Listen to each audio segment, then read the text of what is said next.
وہ وہاں پہ صحیح استعمال نہیں ہو رہی، اور اس چیز کا مجھے دکھ بھی ہے اور بڑی تکلیف بھی ہے۔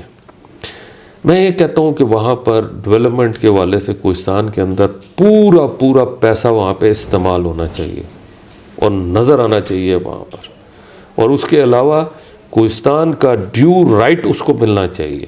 جب اتنے بڑے پروجیکٹس ہوتے ہیں تو اس کی رائلٹیز ہوتی ہیں، باقی ساری چیزیں ہوتی ہیں۔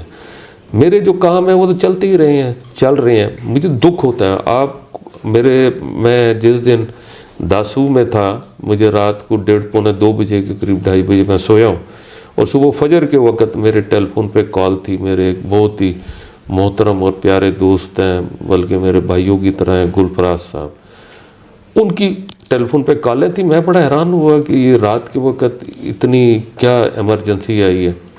تو میں نے ان کو کال بیک کیا اور میں نے ان سے پوچھا خیریت تھی؟ اس وقت صبح 4-4:30 بجے آپ کی کالیں آئی ہیں۔ تو انہوں نے مجھے کہا کہ یہاں پر آگ لگی ہے، اور تقریباً ایک فیملی ہے، اس کے 7 بچے، اس کی بیوی، اس کی ماں جل کے راکھ ہو گئی۔ بڑا دکھ بھی ہوا۔ اس کے بعد تصویریں بھی کچھ بھیجیں، میرا بڑا دل افسردہ ہوا۔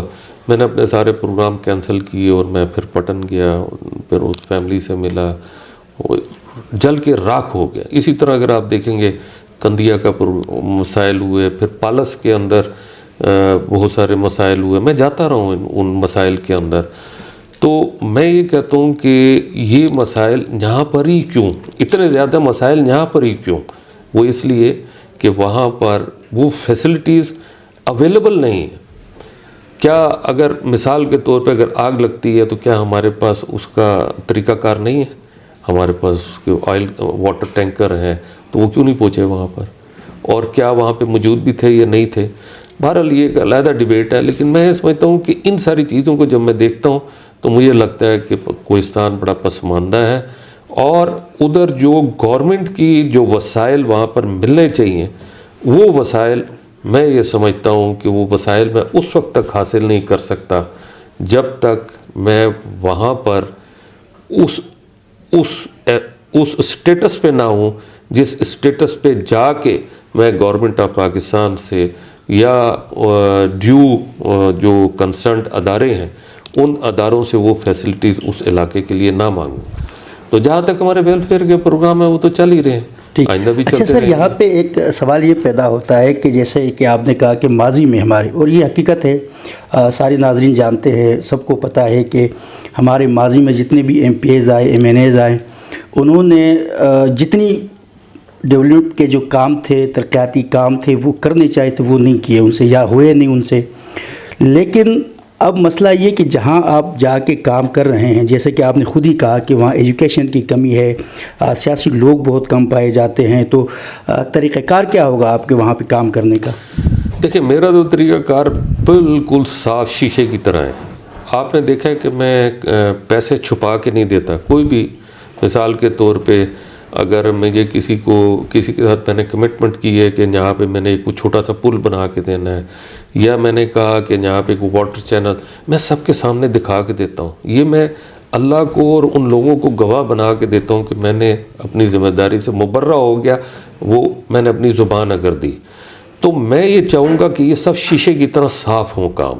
اس کے لیے مجھے وہاں کے جو لوکل لوگ ہیں ان کو اپنے ساتھ جو ہے آن بورڈ کرنا پڑے گا، اور وہاں کی کمیٹیاں اس میں انوالو ہوں، وہاں کے لوگوں کی کمیٹیاں انوالو ہوں، اور اگر گورنمنٹ کے ڈیولپمنٹ کے وہاں پر فنڈ آتے ہیں تو وہ فنڈ ان کمیٹیوں کی نگرانی کے اندر وہاں پر جو ہے استعمال ہو۔ اس کے بعد وہاں کے لوگ میٹیریل کا جو استعمال ہے وہ ٹھیک ہونے دیں، وہ اس کو چیک کریں کہ ٹھیک ہو رہا ہے نہیں ہو رہا۔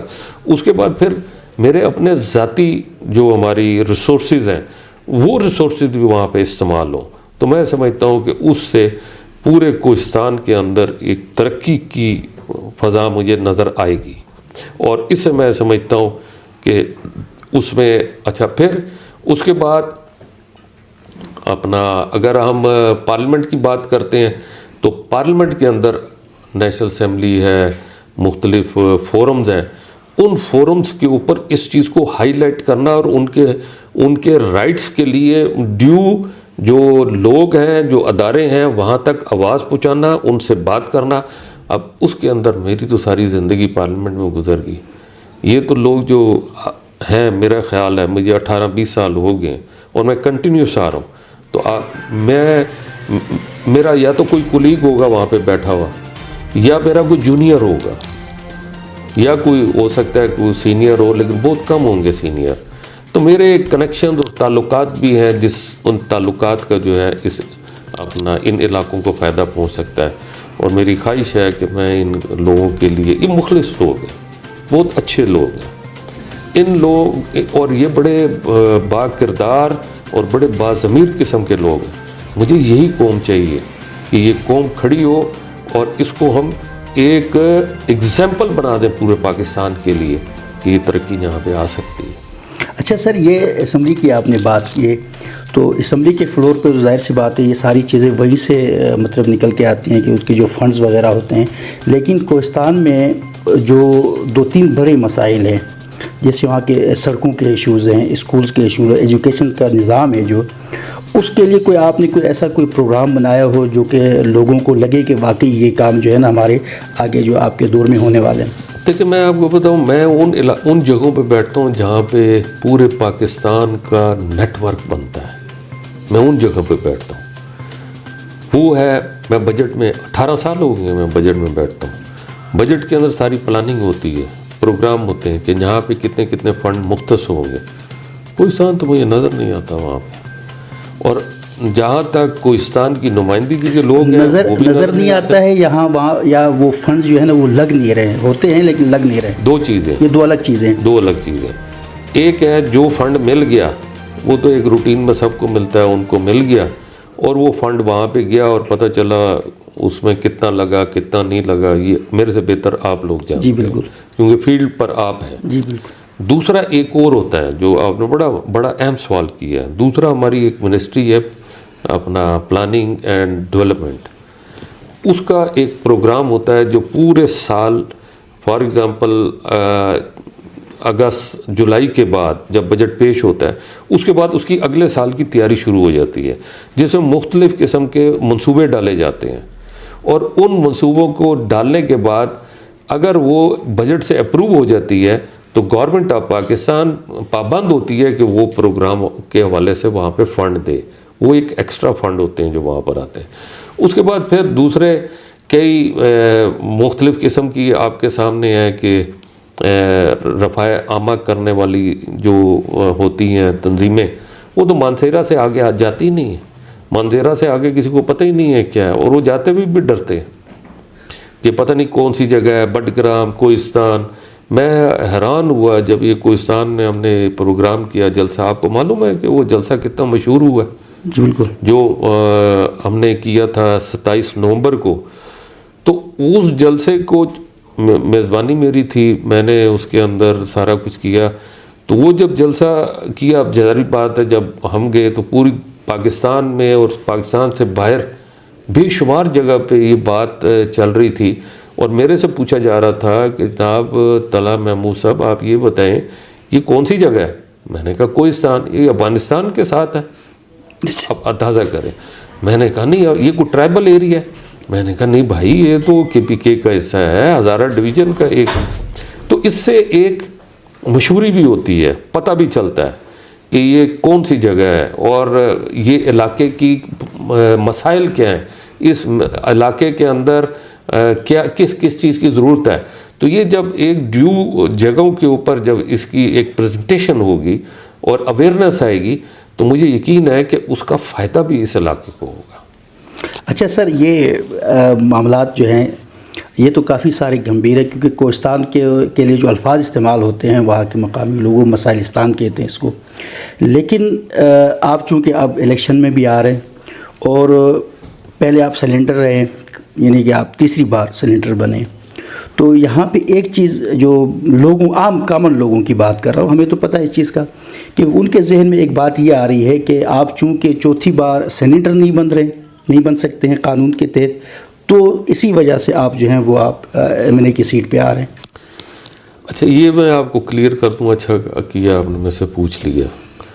سینیٹر اگر بننا چاہے تو اگر وہ 50 مرتبہ بھی بن سکتا ہے نا تو کوئی قانون میں اس کی ممانعت نہیں ہے. میں اب اگر سینٹ کا الیکشن لڑنا چاہوں تو میں لڑ سکتا ہوں. اور یہ اس کے بعد جو اگلا ٹرنیور گزار کے اگر اس کے بعد پھر بھی بننا چاہوں تو میں پھر بھی اس کا الیکشن لڑ سکتا ہوں. سینیٹر بننے کے لیے جو ضرورت ہوتی ہے، ایک تو ایج کی ضرورت ہوتی ہے کہ منیمم ایج کیا ہونی چاہیے. اس کے بعد اس کی جو ریکوائرمنٹ ہے، میکسیمم بھی ایج ہے؟ نہیں، میکسیمم ایج کوئی نہیں ہے. اچھا، منیمم ایج ہے، میکسیمم ایج نہیں ہے. اس کے بعد جو نیکسٹ چیز آتی ہے وہ یہ کہ آپ نے کس سیٹ پہ لڑنا ہے. پھر اس کے حوالے سے آپ نے جنرل سیٹ پہ ہیں، آپ ٹیکنوکریٹ کی سیٹ پہ ہیں. اچھا، میری اس میں خاص بات یہ ہے کہ میں دونوں میں فال کرتا ہوں. میں جنرل سیٹ بھی لڑ سکتا ہوں اور میں ٹیکنوکریٹ کی بھی سیٹ لڑ سکتا ہوں. اس لیے ٹیکنوکریٹ کی سیٹ لڑ سکتا ہوں کہ میری جو ہے ایکسپرٹیز ہے، میری 3 ایکسپرٹیز ہیں جس کی وجہ سے میں سینٹ کا ٹیکنوکریٹ کا الیکشن. سب سے پہلے میں ماسٹرز ہوں اپنی ایجوکیشن کے حوالے سے. نمبر 2 میرا ایکسپیرینس ہے پارلیمنٹ کا، تقریباً 18 سال سے زیادہ کا ایکسپیرینس ہے میرا. یہ میری دوسرا میرا ہے. تیسرا، مجھے گورنمنٹ آف پاکستان نے ہلال امتیاز دی ہے، میں اس میں فال کرتا ہوں. مجھے جو آذربائیجان ہے اس نے جو اپنے فورن کا سب سے بڑا ایوارڈ ہے سروسز کے حوالے سے، جس میں نے ان کی مدد کی ہے کیونکہ ہمارا دوست ملک ہے، اس کا وہ ایوارڈ بھی انہوں نے مجھے دی ہے. اور اس کے علاوہ اور مختلف ایوارڈ یہ ان کی مہربانی ہے جس نے دی. میں سمجھتا ہوں یہ ایوارڈ تو چلو جو کچھ بھی ہے. یہ آپ نے چونکہ ٹیکنیکل سوال کیا تو میں نے ٹیکنیکل جواب دیا کہ میں 3 میرے پاس کرائٹیریاز ہیں جس کی وجہ سے میں ٹیکنوکریٹ کی سیٹ پہ بھی فال کرتا ہوں. تو میرے لیے تو الیکشن لڑنا مسئلہ نہیں ہے. میں جو اگلا الیکشن ہے وہ بھی لڑ سکتا ہوں. اس سے آگے جو الیکشن آئے گا اور زندگی رہے اور حالات ہوئے تو میں وہ بھی الیکشن لڑ سکتا ہوں. اچھا سر، یہاں پہ ایک بات یہ بھی ہے کہ چونکہ آپ سینٹ میں الیکشن لڑتے رہے، اب چونکہ آپ آ رہے ہیں قومی لیول پہ الیکشن لڑنے کے لیے، تو قومی الیکشن کے جو چیزیں ہوتی ہیں، جو لوازمات ہوتے ہیں وہ مختلف ہوتے ہیں بنسبت آپ کے سینیٹر کے الیکشن کے. تو یہ بتائیں کہ اب جب آپ آ رہے ہیں تو ظاہر سی بات ہے ایلیگیشنز بھی لگیں گے آپ کے اوپر، بہت سارے الزامات بھی لگیں گے، لوگ باتیں بھی کریں گے. تو اس کو آپ کس انداز میں لیتے ہیں چیزوں کو؟ دیکھیں، کچھ چیزیں ہوتی ہیں بڑی بوگس قسم کی. جیسے ایک مثال کے طور پہ مجھے یہ بات کرنی نہیں چاہیے لیکن میں نے اربوں روپیہ لگایا اور کل کو مجھے کہہ دے کہ کلائی کی جامع مسجد سے آپ نے 2 جوڑے جوتیوں کے چوری کی ہیں، اس کا کوئی سر پیر ہے؟ بالکل نہیں. اچھا، اس کے بعد اگر کوئی اور اس قسم کا الزام لگاتے تو اس کی کوئی اہمیت نہیں ہے، اس کو ڈسکس بھی نہیں کرنا چاہیے. جہاں تک تعلق ہے جو اصل آپ کی بات ہے وہ ہے تعمیری کیا ہے کہ سینیٹر جو ہے اس کے لیے ضروری نہیں ہے کہ وہ پبلک کے اندر جو ہے اس کے ساتھ خدمت کرے. میری تقریباً چونکہ میں اللہ تعالیٰ کی مہربانی ہے کہ میں 30-35 سال سے، یہ خیر پارلیمنٹ میں تو 18 میں 30-35 سال سے ویلفیئر کے کام میں منسلک ہوں. تو ویلفیئر کا کام کا کیا مطلب ہوتا ہے؟ Public dealing. اس وقت رات کے 2:15 بج رہے ہیں، میں ادھر بیٹھا ہوں، میں ڈیلی ادھر بیٹھا ہوتا ہوں اور میرے دروازے کھلے ہیں. میرے دروازے کے اندر کسی سے یہ نہیں پوچھا جاتا کہ وہ کس پارٹی سے، کس فرقے سے، کس مذہب سے. انسانیت کے نام پہ اگر کوئی آتا ہے اور میں اس کی کوئی خدمت کر سکتا ہوں کسی والے سے تو میں ضرور کرتا ہوں. یہ اور میرا خیال ہے کہ پبلک ڈیلنگ جو ہے نیشنل MNA کے لیے یا MPA کے لیے جو ہوتی ہیں، میرے خیال ہے میں اس سے زیادہ اللہ تعالیٰ میرے سے کام لیتا ہے، میں اس کا جتنا شکر ادا کروں کام ہے.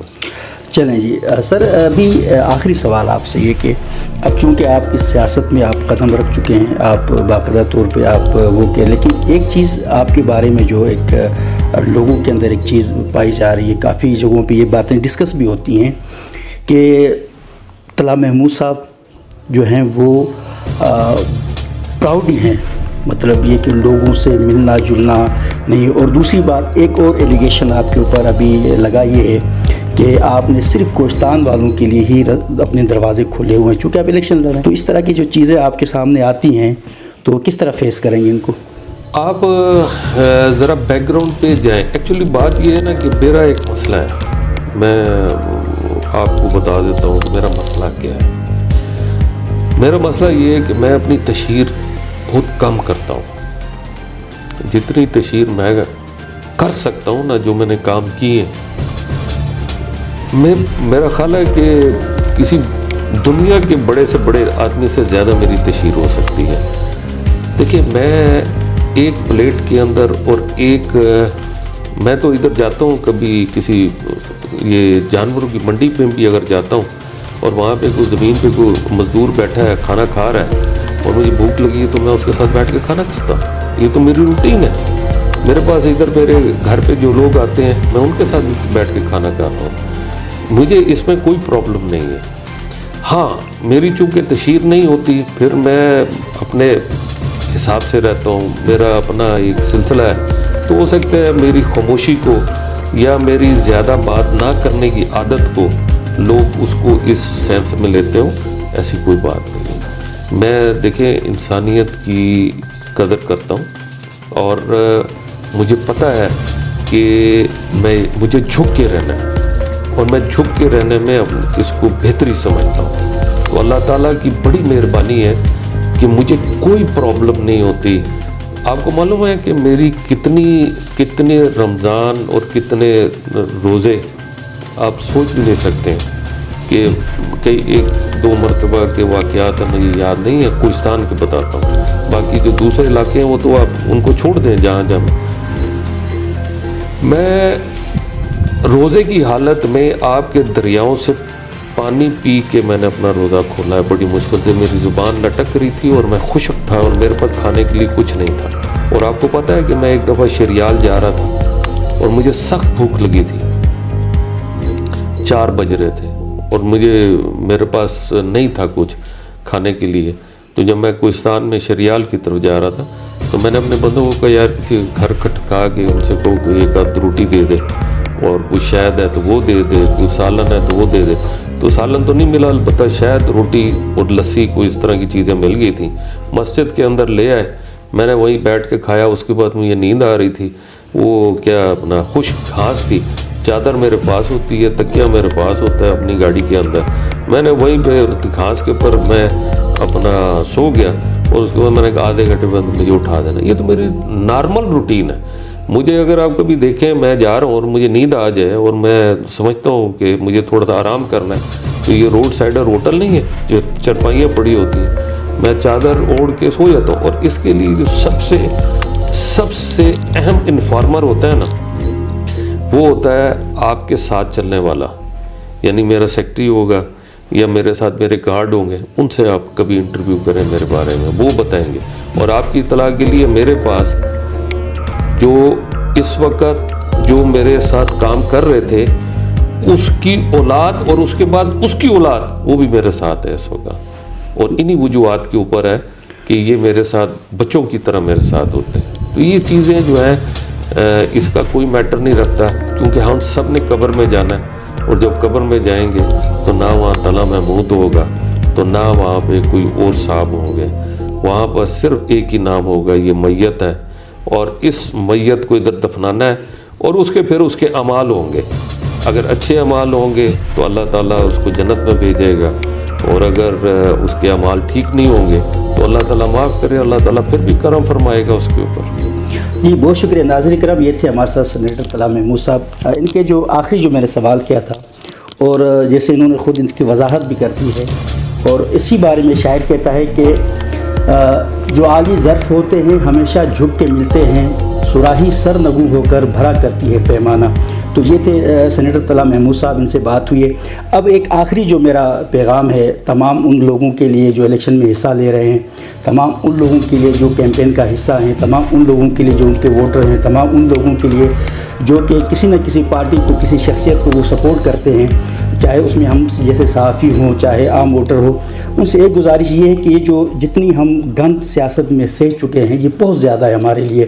خدا را آپ انتخابات میں حصہ لیں، مقابلہ کریں، جس کو آپ جتوانا چاہتے ہیں، کیونکہ یہ آپ کے ہاتھ میں ہے. یہ جو انگوٹھا لگا کے آپ نے کسی کو اسمبلی میں بھیجنا ہے تو یہ آپ کے اختیار میں ہے. کیچڑ اچھال کر، الزام تراشی کر کے یہ چیزیں جو ہے یہ غیر مناسب چیزیں ہیں. اس سے اجتناب کرنا چاہیے. یہ غیر شرعی عمل بھی ہے اور دنیا کے اندر بھی جو ہے نا یہ ضلالت کے باعث بنتی ہے ایسی چیزیں. بہت شکریہ آپ لوگوں کا.